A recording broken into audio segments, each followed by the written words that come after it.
welcome to my physics midterm video. Today I will be talking about the spinning disc you often find at playgrounds. Oh no, not that one.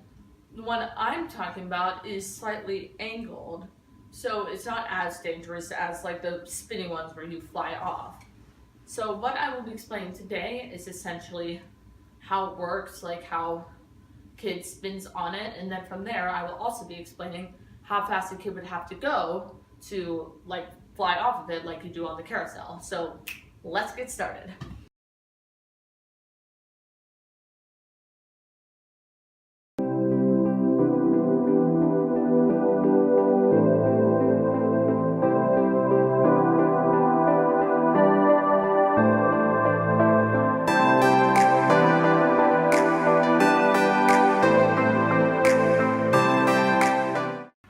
Before starting this video, I did some research to make sure that the forces I found could be the most accurate, like by centripetal force, centripetal acceleration, velocity, all that good stuff.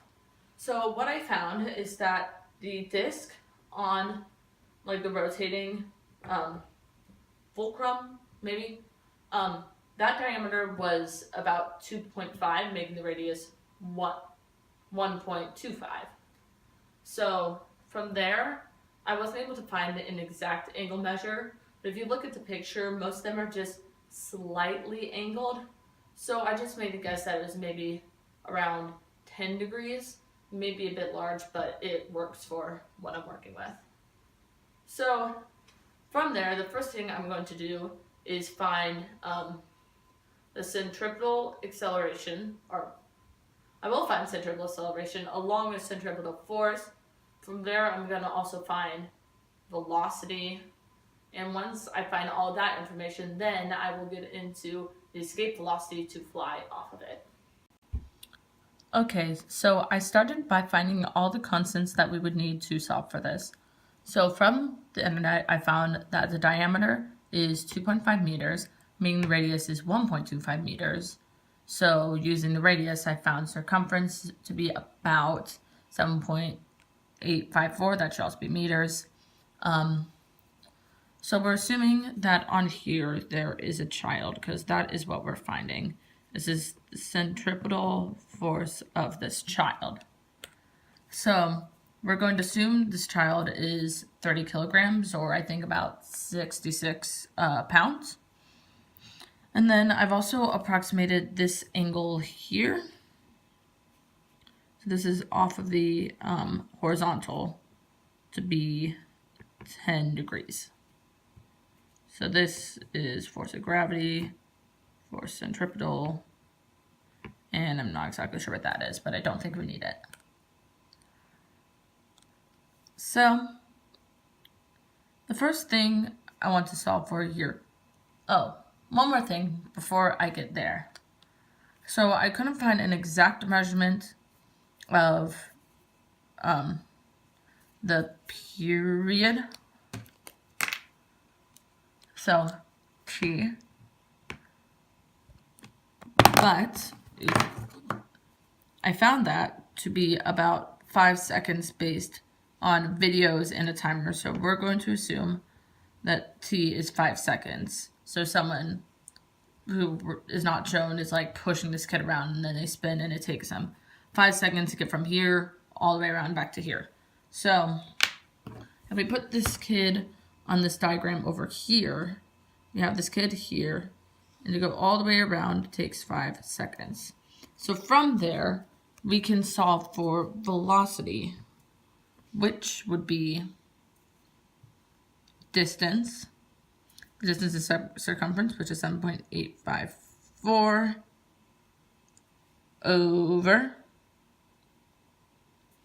over our distance, which is 5 seconds. And then from there, we calculate for velocity. Okay, so after plugging this into my handy-dandy calculator here, I find velocity to be about 1.57 meters per second. So we have velocity now. So All right, from here. So first of all, let's solve for force of gravity, because this is force of gravity of the child, because the child's here at this angle from the horizontal. So that would be 30 times 9.8, giving us... Hey, honey, I need your work there, baby. Okay, so after plugging this into my handy dandy calculator here, we find velocity to be about 1.57 meters per second. So another thing that I have to solve for because of this triangle up here, we also have to find force, ooh, that was gross, force of gravity. So we know the weight of the child is 30 because the child's the one traveling, so that's what we take into account. Leaving force of gravity to be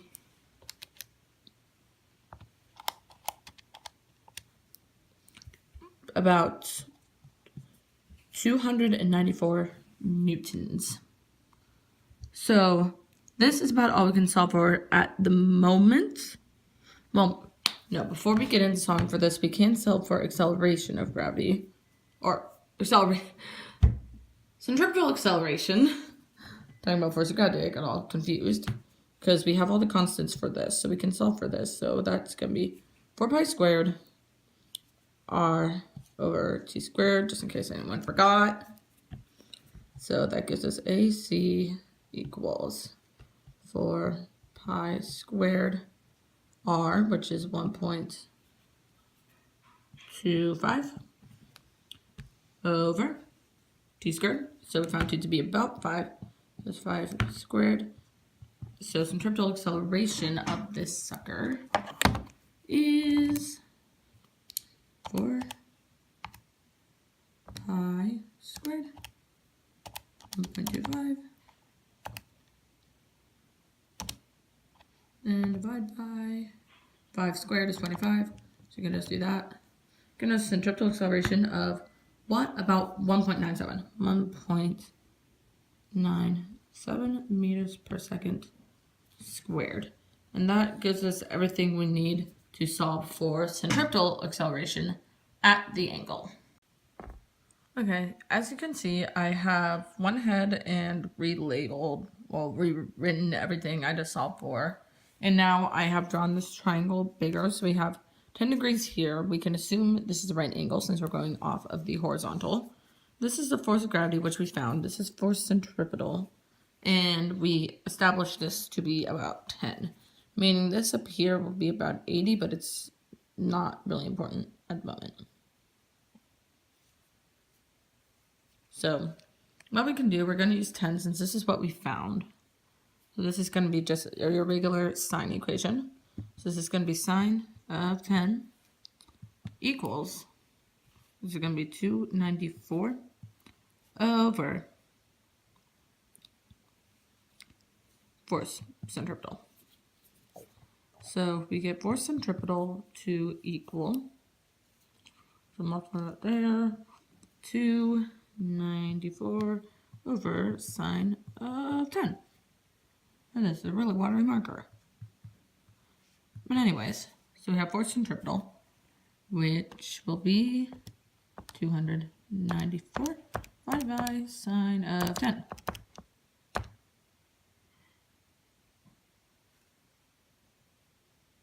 Okay. We're getting 1693.08 newtons. So what we're going to do is double check this with what we solved for so we can figure out how much this kid is being pulled in on this spinny doohickey. So we would do the other formula. So we have mass here, which we found to be 30, 4 pi squared, radius 1.25 over 5 squared, which is our period. So, well, technically, so this equals that. So this just equals force centripetal mass times acceleration. So technically you can actually do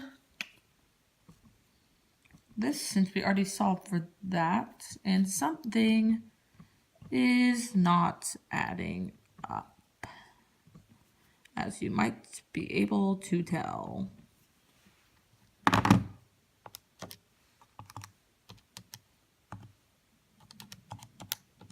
Yeah.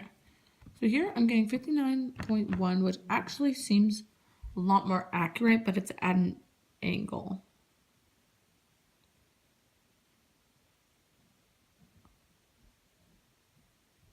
So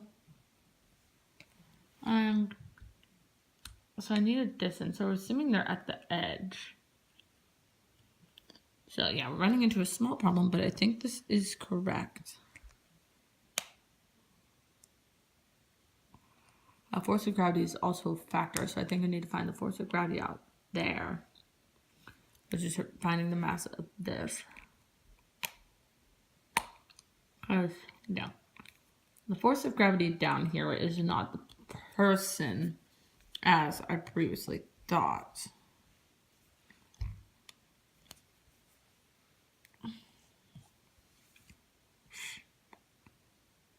So it's not terribly important to the understanding of this, but so force of gravity has to equal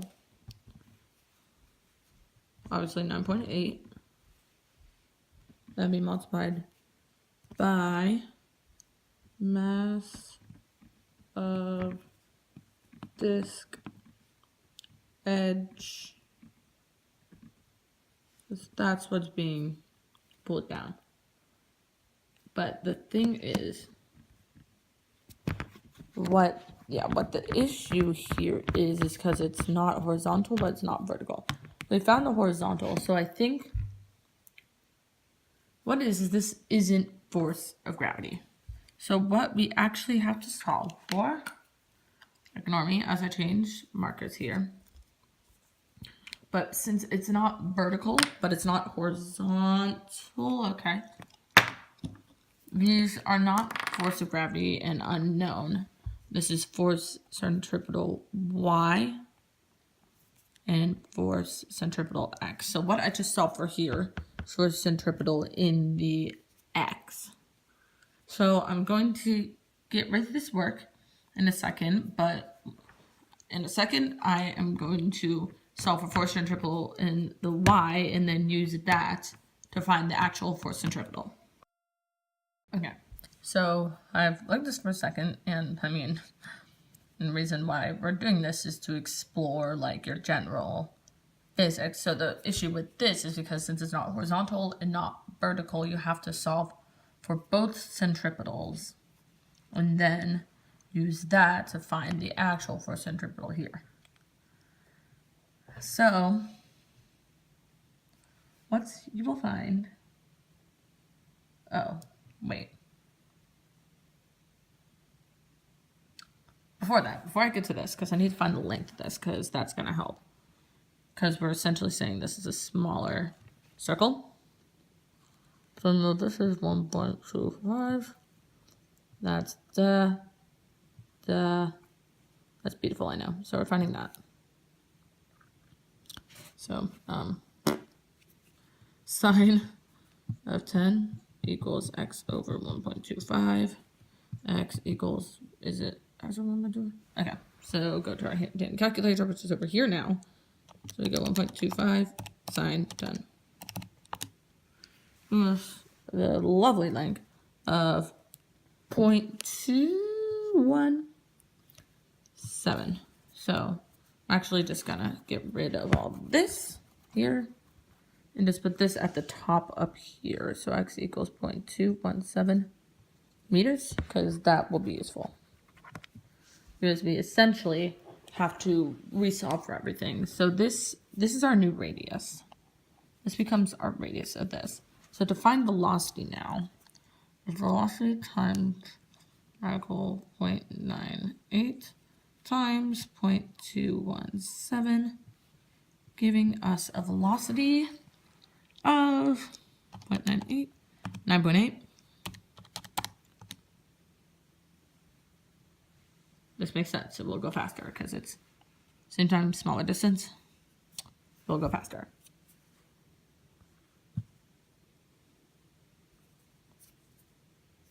.127. I mean, the velocity is actually really not that useful, but it does say for its vertical that force centripetal. I forgot to put the radical. That's what I did. Give me a second because this should be slower. Okay. Okay, so we take this, then we do that, and that makes more sense here. 1.46 meters per second compared to the 1.57 earlier, so it is slower. But so for this vertical one, this force centripetal equals force of gravity. Force centripetal equals 9.8 times the mass. No, we can't do it like that. But I think I can just solve it the same way I should be able to. So force centripetal in the y equals mass, which is 30, for pi r squared, which is now 2.17, pi squared, and then that stays the same. So the only thing that changes is our radius. So FC in the y will give us, calculator, 4.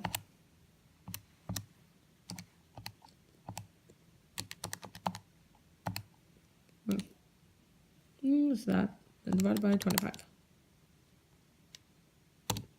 Which makes this force centripetal a lot smaller. So we have 0.343 newtons. So we have force centripetal in the y and in the x. And next, we will solve for the actual force centripetal, and from there we can get into escape velocity. Okay, so we have our lovely triangle here, in which we will find force centripetal, if I can get this pen open. Sorry about my dog. But yes. We have force centripetal in the x, force centripetal in the y, and then we can just use some right triangle trig to find force centripetal. I mean, you could technically just do a squared plus b squared equals c squared.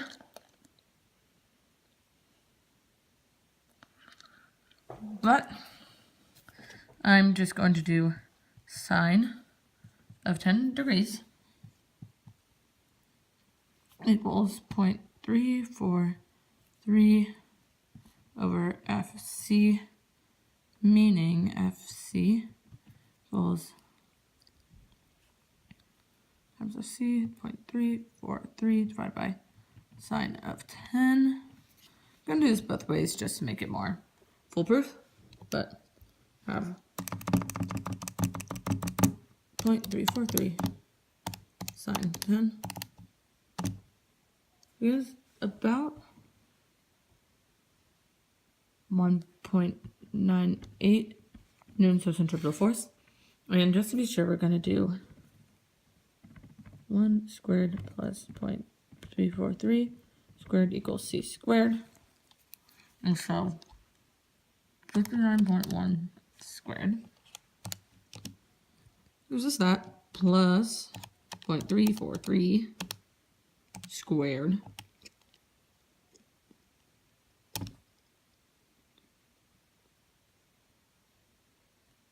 gives us that. And then if we just find the square root of that,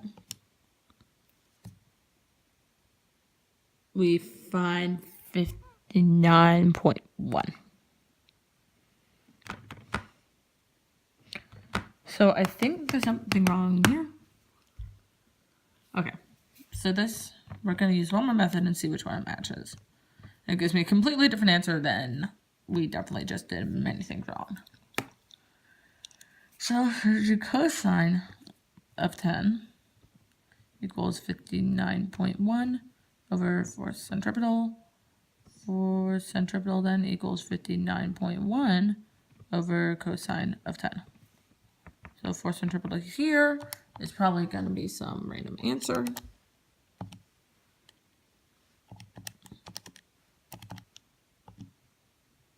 And this gives me about 60.01. So we can assume that finding this didn't do anything. So maybe if we did cosine 80, let's see what happens.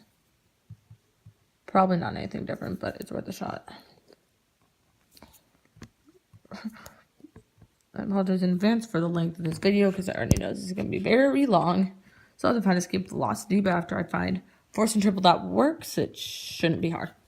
So this is probably just going to give me a similar answer, if not smaller.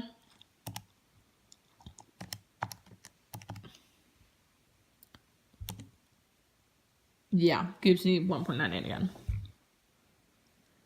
So based on how this is going, I'm going to lean towards the 60 because that seems the most accurate.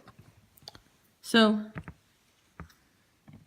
the first step of this is done. So we have our force centripetal of this. So this kid, who we are going to call Billy, has centripetal force of 60.01 newtons. So the interesting thing about this angled rotating disc is that it's not perfectly horizontal and it's not perfectly vertical. So what I had to end up doing to be able to actually find the centripetal force of this was find the centripetal force if it was horizontal, and then find centripetal force if it was vertical, then use those to find the centripetal force of the actual disc. So the reason I found all this is so I can understand like what forces are acting when a kid spins on this, because like shown in the videos previously, like they're not going very fast, so they don't really have much risk of flying off as people do on the carousels. So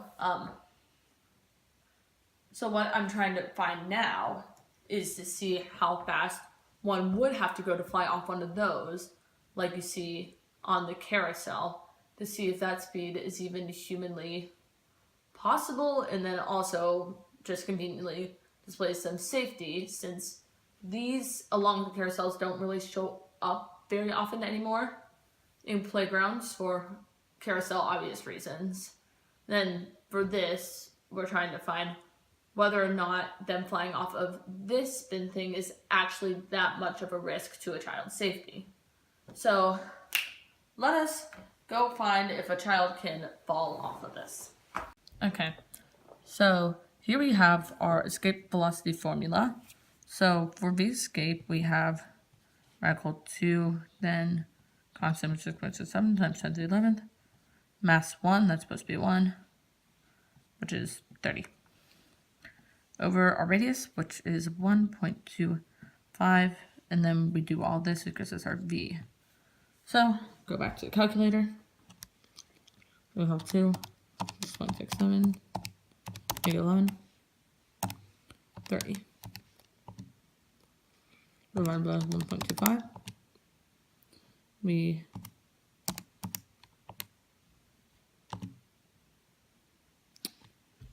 And we're getting less than our initial velocity.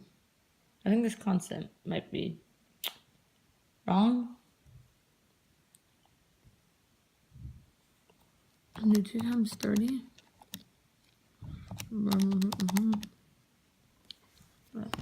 I don't think that we're just escaping the centripetal force. So I think instead of doing that, we can do centripetal force, which is 60.11 equals 30 v squared over t. 60.01 equals 30 v squared over 5. I haven't checked that formula, but right now I have 60.01 divided by 30, which gives us 2.0003 equals v squared over 5. Multiply this by 5. Gives us 10.001. 6. V squared, but then we rock with that, and then we get like 5. trying to, or no, yeah. 3.16, 4163. So using it this way, we're getting this as our escape velocity, which I will admit there's probably some error here, as there is always. But so this is our value that we would have to go to fly off of this, which I will add is about 2 meters per second more than our initial velocity. Okay, so after I found both centripetal and the escape velocity, which I made myself a little bit because it's supposed to be gravitational, but I was just using the force centripetal, figuring out how much you need to break away from that. But I found that it is relatively simple to get to that velocity, although from watching videos it is quite difficult to get it moving that quickly and able to actually go that speed. So from a safety standpoint, it really isn't that unsafe.